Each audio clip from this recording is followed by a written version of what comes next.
ইহ জগতে কাউকে কাঁদালে তার কি হয়? তাকেও কাঁদিতে হয়। তুই যে মাধবকে কাঁদিয়েছিস এর জন্য তোকেও জনম জনম ভরে কাঁদতে হবে।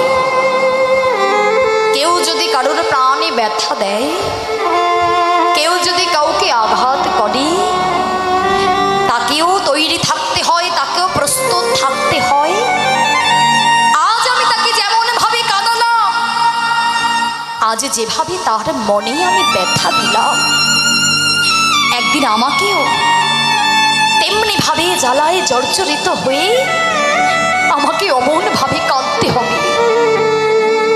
কেননা প্রতিনিয়ত যে কর্ম আমরা করে চলেছি, কর্মের ফল স্বয়ং ভগবানকেও ভোগ করতে হয়েছে বাবা।